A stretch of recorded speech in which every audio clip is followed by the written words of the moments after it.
جمال مصطفیٰ یا نظر باقی گلیوں. بسم اللہ الرحمن الرحیم. الحمدللہ رب العالمین والعاقبۃ للمتقین والصلاة والسلام علی سید الانبیاء والمرسلین وعلی آلہ واصحابہ وازواجہ واہل بیتہ وذریتہ اجمعین. اعوذ باللہ من الشیطان الرجیم. بسم اللہ الرحمن الرحیم. ان اللہ وملائکتہ یصلون علی النبی یا ایہا الذین آمنوا صلوا علیہ وسلموا تسلیما. اللہم صل علی محمد النبی الامی وعلی آلہ وسلم. بسم اللہ الرحمن الرحیم. رب اشرح لی صدری ویسر لی امری واحلل عقدۃ من لسانی یفقہوا قولی. بسم اللہ الرحمن الرحیم. وقل جاء الحق وزہق الباطل ان الباطل کان زہوقا. ہم اپنا درس نمبر 83 پڑھ رہے ہیں. کل ہم نے اس میں آزمائش کی کسوٹی پر نفاق اور اخلاص کا موازنہ اور جذبہ ایمانی کا اظہار، یہ 2 ہیڈنگز پڑھی تھیں. آج کی ہماری پہلی ہیڈنگ ہے غیبی مدد. آئیے آغاز کرتے ہیں. بسم اللہ الرحمن الرحیم. حضرت نعیم بن مسعود رضی اللہ تعالی عنہ نے اپنے اسلام کو زینت بخشی. حضرت نعیم بن مسعود رضی اللہ تعالی عنہ کا تعلق قبیلہ غطفان سے تھا. مدینہ شریف کے قریب پہنچے تو اللہ سبحانہ و تعالی نے ان کے دل کو بدل دیا. ایک دن رسول اللہ صلی اللہ علیہ وآلہ وسلم کی خدمت اقدس میں حاضر ہوئے اور کہنے لگے، یا رسول اللہ صلی اللہ علیہ وآلہ وسلم، میں گواہی دینے آیا ہوں کہ آپ جو پیغام لے کر آئے ہیں وہ حق ہے اور میں آپ پر ایمان لاتا ہوں.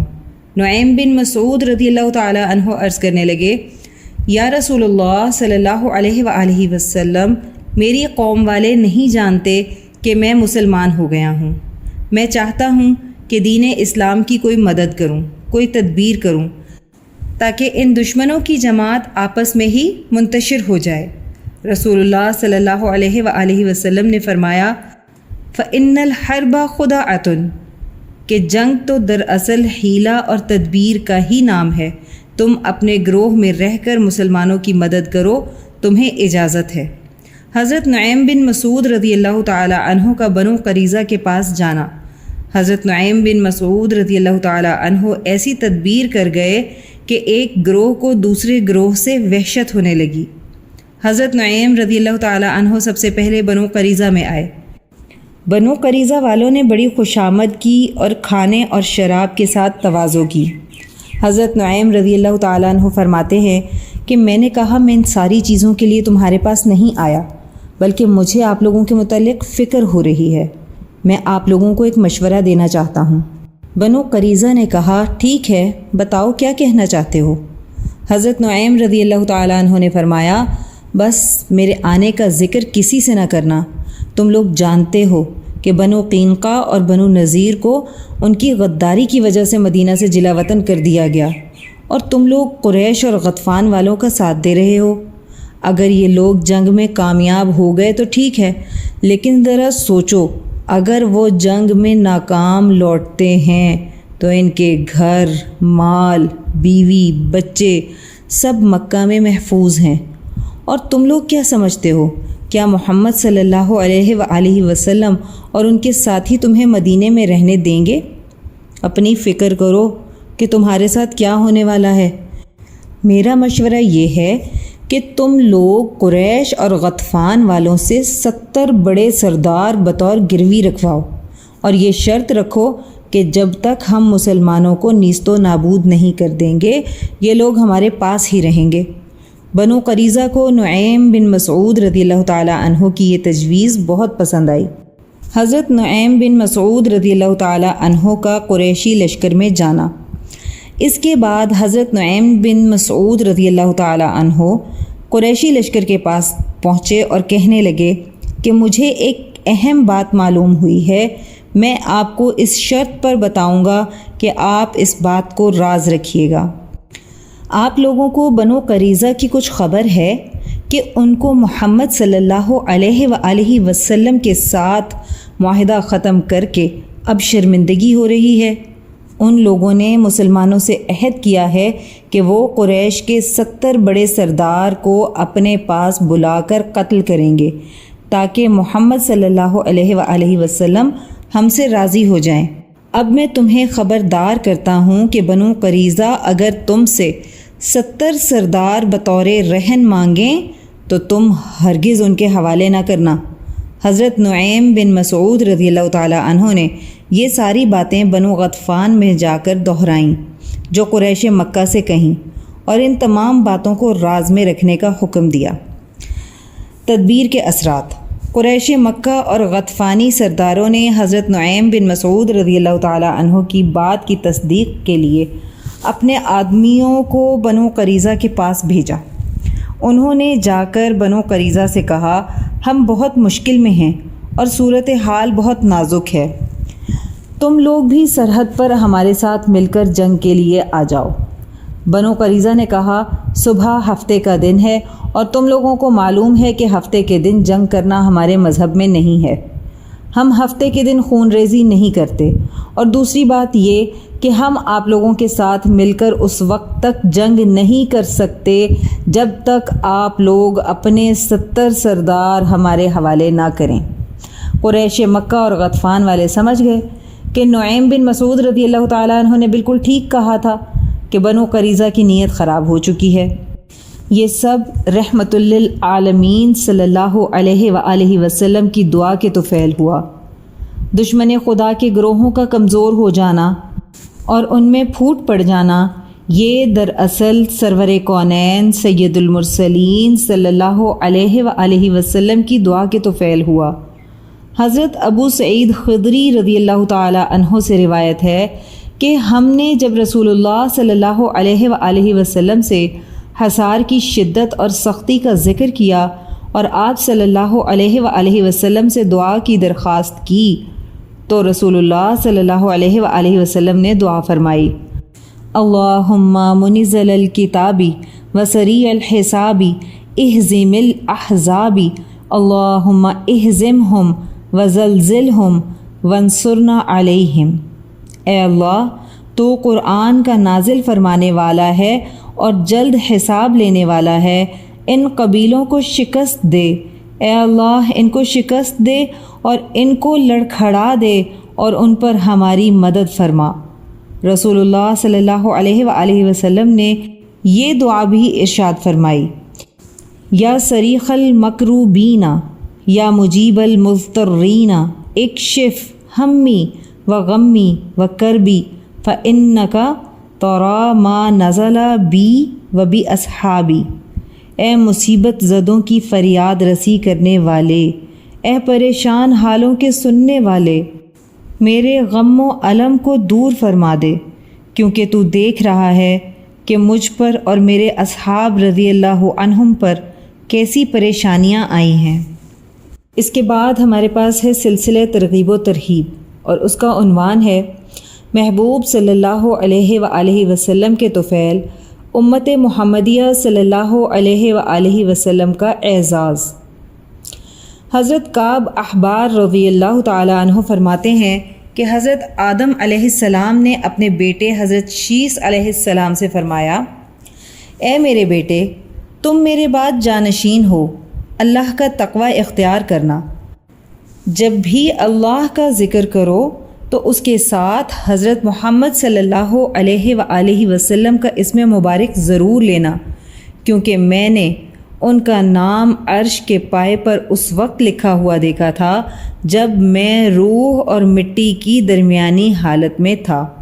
میں نے آسمانوں میں کوئی جگہ ایسی نہیں دیکھی جہاں حضرت محمد صلی اللہ علیہ وآلہ وسلم کا نام نہ لکھا ہوا ہو۔ اللہ نے جب مجھے جنت میں ڈالا تو جنت کی ہر چیز پر اسم محمدی صلی اللہ علیہ وآلہ وسلم تحریر تھا، حوروں کے سینوں پر، فرشتوں کی آنکھوں کی پتلیوں پر، شجرہ طوبہ پر، سدرۃ المنتہا پر۔ پھر آدم علیہ السلام نے فرمایا، میری پیشانی سے منتقل ہو کر تمہاری پیشانی میں جو یہ نور چمک رہا ہے وہ نور محمد صلی اللہ علیہ وآلہ وسلم ہے۔ اسم اللہ اس وقت جمال کمال کا مظاہرہ فرماتا ہے جب اس کے ساتھ اس کے کمالات کا حقیقی مظہر اسم محمد صلی اللہ علیہ وآلہ وسلم آ جاتا ہے۔ حضرت شیس علیہ السلام نے دریافت فرمایا، اے والد بزرگ، آپ ہمیشہ محمد صلی اللہ علیہ وآلہ وسلم کا وصف بیان کرتے ہیں، ذرا یہ بتائیں کہ آپ میں اور محمد صلی اللہ علیہ وآلہ وسلم میں کیا فرق ہے؟ حضرت آدم علیہ السلام فرمانے لگے، اے میرے بیٹے، محمد صلی اللہ علیہ وآلہ وسلم کے ساتھ میرا مقابلہ ہرگز نہ کرنا۔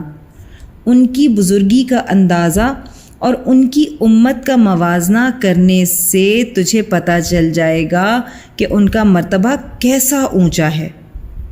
مجھ سے بے خیالی میں ایک بھول ہو گئی تھی تو میرا لباس اتار دیا گیا، جنت کے پتوں سے سطر چھپانے کی کوشش کی تو پتے بھی مجھ سے پناہ مانگنے لگے، مگر امت محمدیہ صلی اللہ علیہ وآلہ وسلم دانستہ گناہ کرے گی، پھر بھی ان کو بے لباس نہیں کیا جائے گا۔ ایک خطا کی وجہ سے مجھے میرے گھر سے نکال دیا گیا، فرشتوں نے ملامتیں کیں، مگر امت محمد صلی اللہ علیہ وآلہ وسلم گناہوں پر گناہ کرے گی، ان کو بے گھر نہیں کیا جائے گا، اور فرشتوں کو اجازت نہیں ہوگی کہ ان کو ملامت کریں۔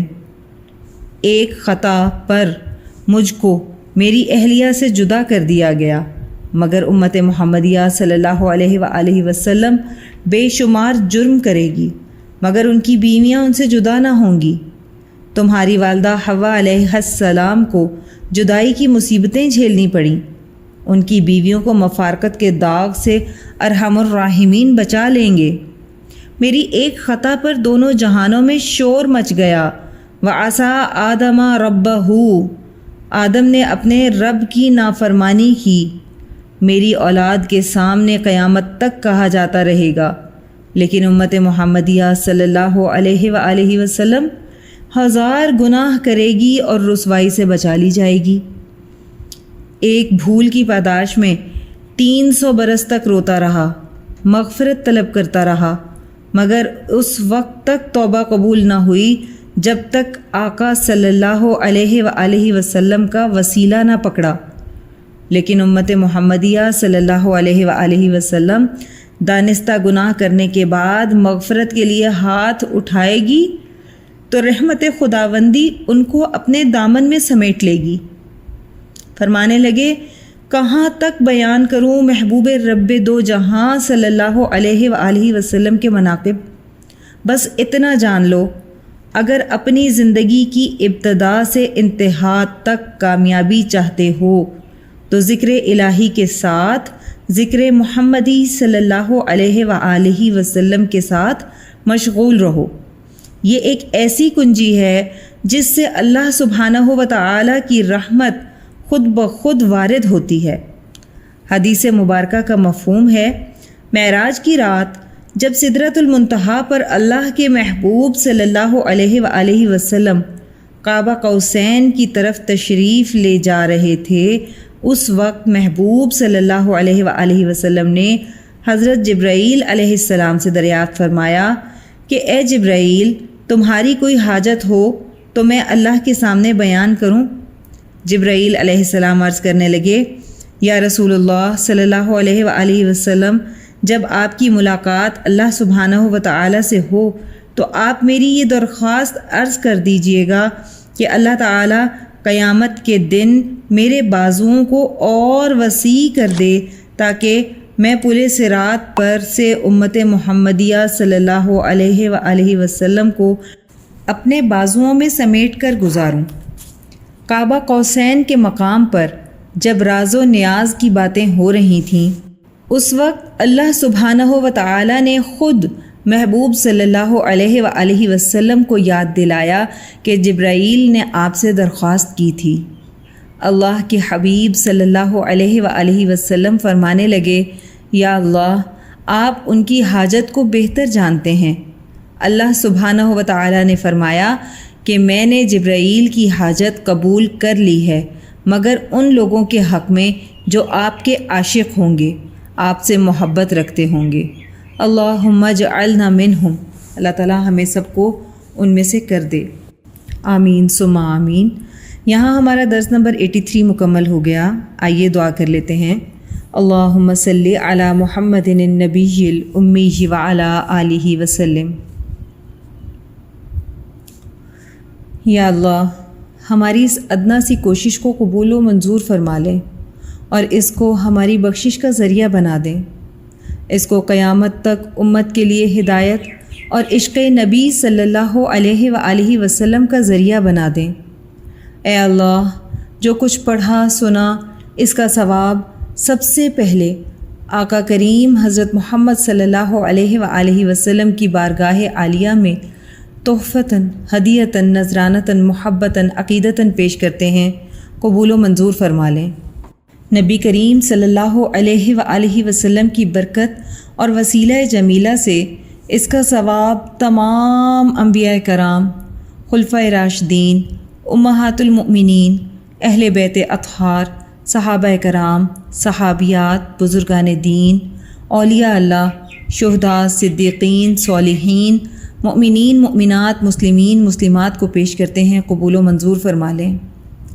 الہی، اس کا ثواب سلسلہ قاسمیہ، عزیزیہ، نقشبندیہ، مجددیہ کے تمام بزرگان، بالخصوص شیخ الاولیاء حضرت مولانا مہر محمد صاحب رحمۃ اللہ علیہ، شیخ الحدیث حضرت مولانا عبدالحکیم صاحب رحمۃ اللہ علیہ اور شیخ الاسلام حضرت مولانا محمد عبدالعلیم قاسمی صاحب رحمۃ اللہ علیہ کو پہنچا دیں، اور ہمارے بزرگان کے بلند درجات کو اور بھی زیادہ بلند فرما دیں اور ان پر اپنی رحمت خاصہ کا نزول فرما دیں۔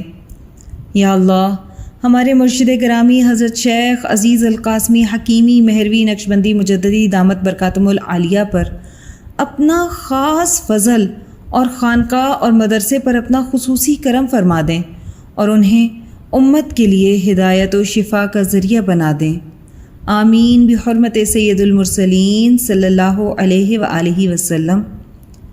سبحان ربک رب العزت عما یصفون وسلام علی المرسلین والحمد للہ رب العالمین۔ جدھر دیکھی اسی ماہ مبیں کی چاندنی دے